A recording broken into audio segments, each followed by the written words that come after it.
My name is Ines Almeida. I work in the office of the Secretary of State for Veterans Affairs, what we normally call it, but here the correct name is Secretary of State for Combatants of the National Liberation.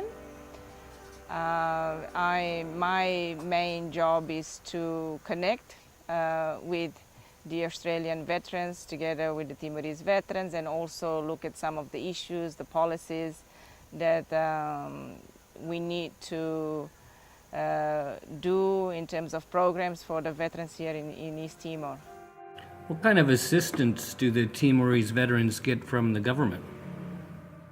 There is a dire situation in terms of there are a lot of health issues that needs to be addressed by the government, because in our constitution it gives them, acknowledge them that it's because of their participation that we've got our independence. So therefore, as a state, we need to look after them.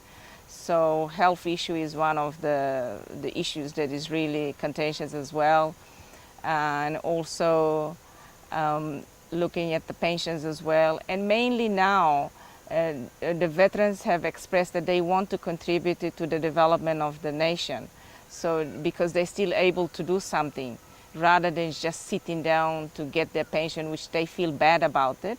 So that's why we need to look at the initiatives or create something for them to get involved in the national development, and nothing better than for them to get involved in the historical tourism, because that plays a big role with the veterans. Yeah. So what is a historical tourism plan, and how are the veterans currently involved? I don't know whether people are familiar with our resistance, but we had three fronts. We had the armed resistance, which mainly the concentration was in the mountains, so they had a guerrilla warfare. And then we had the clandestine front, the people living in villages and in the cities. And then we had the diplomatic front, or the external front, what we call it.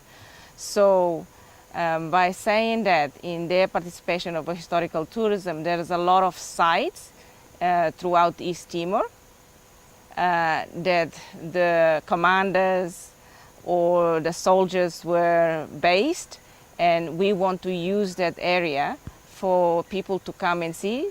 First is to preserve the history of the resistance. Second is for the generation, the new generation or the next generation or future generation, what we call it, to never ever forget what the Timorese resistance went through in order to gain our independence. How are the Australian vets involved in this program, and how do you see them fitting in the future? Australian veterans played a big role in '99 when Interfet was deployed here in Timor. And the Australian veterans, the ones that have returned, somehow suffer some illness.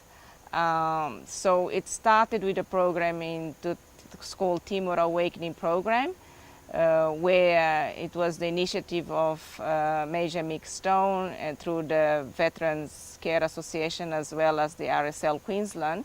They initiated a program, so the veterans here contributed in a way. The government co-sponsored this program, with the veterans also sharing the experience, the Timorese veterans sharing the experience. So that's how it all started. What kind of changes or effects have you seen develop since the Timor Awakening program started in 2016? What has shown is that it has allowed, because first time they're sharing their experience, just talking about what they went through in the mountains and in the villages, in the clandestine front, it allows them also to express their feelings. And for us, we see that it's just beneficial for the Timorese as well. And it's because for some of them it's the first time ever that they can sit and talk about what they went through in the mountains and in the jails and so forth. And so it has been very good. And also the most important is for them to participate, to do something like, for example, in the historical tourism that now they're initiating. So what is the ultimate vision of the historical tourism program, and what are the steps of development and the goals? The connection, or shall we say the friendship between Timor-Leste and Australia goes a long way. It started since World War II, and we want to use this opportunity in order to strengthen. And because I lived in Australia for a long time, I don't think many Australians know about the history. So we want to use that in order to promote, raise awareness amongst, not only in East Timor, but also in Australia, to the wider community, that there is a history there that maybe we need to strengthen it, and then better our relationship between not only between the veterans, but between the two countries and between people to people.